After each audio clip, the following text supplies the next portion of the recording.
प्यारे दोस्तों, आज जो मैं कहानी आपको सुनाने जा रही हूँ वो कहानी है जादुई गाउन की कहानी। तो चलिए शुरू करते हैं आज की कहानी। बहुत अरसा पहले की बात है। किसी गांव में नेहा अपनी मामी के साथ रहती थी। उसकी मामी की एक बेटी भी थी, क्योंकि नेहा के माता पिता उसे बचपन में ही छोड़ गए थे। तभी से वो मामी के साथ रहा करती थी। उसकी मामी उसे बिल्कुल भी पसंद नहीं करती थी और उससे बिल्कुल प्यार नहीं करती थी। वो उससे दिन भर काम करवाती थी।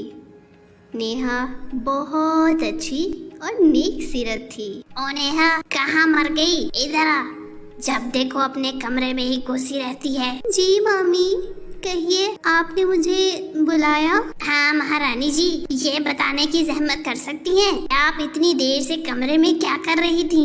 जी मामी जी, वो मेरे एग्जाम्स शुरू होने वाले हैं ना, तो बस उसी की तैयारी कर रही थी मैं। जरा देखो तो इसे, घर का सारा काम वैसे का वैसा पड़ा हुआ है और ये पढ़ाइयाँ कर रही है। लेकिन मामी, मैंने तो घर का सारा काम खत्म कर लिया है। बर्तन, कपड़े सब कर दिए हैं। अच्छा, फिर मेरे कमरे में जा और मेरी अलमारी से सारे कपड़े निकाल कर नदी से धो कर ला। अलमारी में पड़े पड़े कपड़ों से बदबू आने लग गई है। लेकिन मामी, इसमें तो मेरा बहुत टाइम जाया हो जाएगा और वैसे भी तो वो सारे कपड़े धोकर ही रखे हैं मैंने। ज्यादा बहस मत कर, मेरे सामने बहस करने की जरूरत नहीं है। जितना कहा है ना उतना कर। अगर मेरे सामने ज्यादा बहस की तो मैं तेरी पिटाई करना शुरू कर दूंगी, समझी? और मैं तुझे घर से धक्के देके निकाल दूंगी। इसीलिए जितना कहा है उतना कर। नेहा अपनी मामी के कहने पर उनके सारे कपड़े नदी के पास ले जाती है। नेहा नदी के पास बैठकर कपड़े धो रही थी। तभी उसे नीलम परी की अंगूठी गिरी हुई मिलती है। नेहा अंगूठी हाथ में पकड़कर कहती है, अरे ये तो बहुत खूबसूरत अंगूठी है। मैंने आज तक ऐसी अंगूठी नहीं देखी। नेहा अपना काम खत्म करके अंगूठी लेकर घर वापस आ जाती है और उस अंगूठी को अपने कमरे में छिपा देती है। अगले दिन नीलम परी अपनी अंगूठी ढूंढने के लिए आती है, लेकिन उसे कहीं नहीं मिलती। तभी नीलम परी की नजर नेहा पे पड़ती है और वो उसके पास जाकर कहती है, सुनो लड़की, क्या तुम्हें यहाँ से कोई अंगूठी मिली है? नेहा बहुत ही नेक और ईमानदार थी, इसीलिए नेहा नीलम परी को सब कुछ सच सच बता देती है और अंगूठी लाकर नीलम परी को दे देती है। नीलम परी नेहा की ईमानदारी देखकर बहुत खुश होती है। लेकिन जैसे ही नीलम परी अंगूठी पकड़ने लगती है तो उसका हाथ नेहा को लगता है।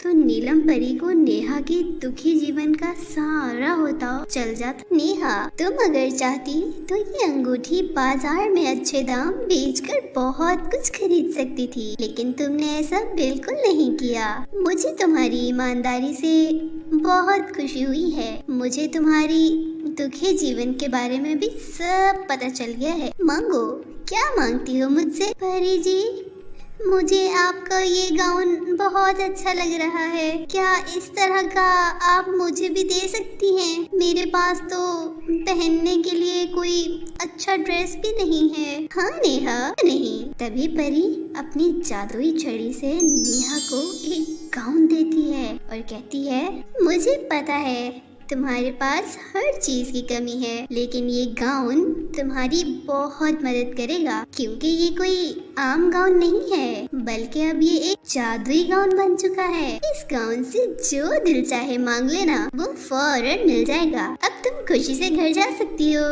धन्यवाद परी जी। नेहा खुशी खुशी उस गाउन को पहन लेती है और गाउन से कहती है, जादुई गाउन, मेरे पास खुद का कोई घर नहीं है। मुझे खुद का एक अच्छा सा घर चाहिए। नेहा के इतना कहते ही वहाँ एक खूबसूरत घर बन जाता है। उस दिन से नेहा उसी में रहने लगती है। ए जादुई गाउन, मुझे मेरी बुक्स चाहिए। इतना कहते ही नेहा की बुक्स आ जाती हैं। ये देखकर नेहा बहुत ज्यादा खुश हो जाती है। अब उसे किसी चीज की फिक्र नहीं थी। उसे जो चाहिए होता वो जादुई गाउन से मंगवा लेती थी।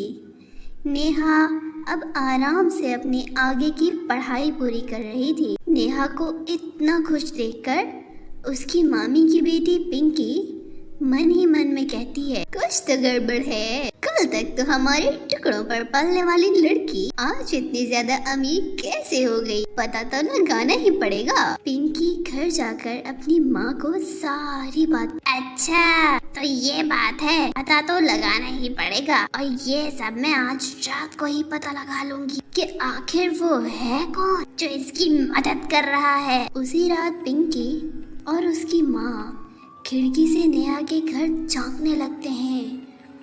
तभी नेहा जादुई गाउन से खाना मांग रही थी। जादुई गाउन, मुझे भूख लगी है, मुझे खाना चाहिए। नेहा के इतना कहती ही वहाँ पर बहुत सारा खाना आ जाता है। पिंकी और उसकी माँ खिड़की में ये सब देख रहे थे। अच्छा तो ये थी सारी बात, इसमें सारा कमाल इस जादुई गाउन का है। क्यों ना हम उस गाउन को ही उठा लें। इतना सोचकर दोनों माँ और बेटी आधी रात को नेहा के घर में घुस जाते हैं। नेहा सो रही थी। पिंकी बेटा, तुम जल्दी से इस गाउन को उठाकर ले जाओ, तब तक मैं इसे ठिकाने लगाती हूँ। थोड़ी ही देर में वहाँ नीलम परी आ जाती है। रुक जा जालिम औरत, तू पैसों के लालच में आकर अपनी ही भांजी को मारने वाली है। तुझे शर्म आनी चाहिए। औरत कहाँ, तू तो पूरी डायन है, डायन।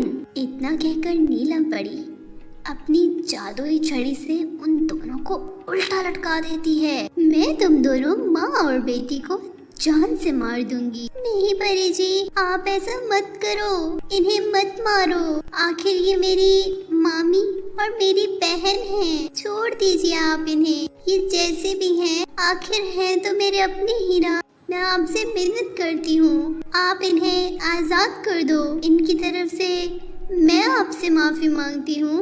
देखो डायन औरत, जिसे तू जान से मारने आई थी, आज वही तेरी जान बचाने की सिफारिश कर रही है। तुम दोनों को शर्म आनी चाहिए। ये सब सुनकर नेहा की मामी और उसकी बहन को एहसास हो जाता है और उन दोनों को अपने किए पर बहुत शर्मिंदगी होती है। मुझे माफ कर दो नेहा बेटी, मैंने तुम्हारे साथ बहुत गलत किया है। हाँ दीदी, मुझे भी माफ कर दो, मैंने भी तेरा हमेशा बुरा ही चाहा है। मैंने तुम दोनों को दिल से माफ कर दिया है। अब आप दोनों को शर्मिंदा होने की भी जरूरत नहीं है। मेरे दिल में आपके लिए कुछ भी नहीं है। उसके बाद परी नेहा से अलविदा कहती है और गायब हो जाती है। उस दिन से सब कुछ ठीक हो जाता है और सब मिलजुल कर रहने लगते हैं। तो मेरे प्यारे दोस्तों, कैसी लगी आपको हमारी आज की ये कहानी? हमें लाइक और कमेंट करके ज़रूर बताइए। तो फिर मिलते हैं नेक्स्ट स्टोरी में। तब तक के लिए अपना ख्याल रखिएगा।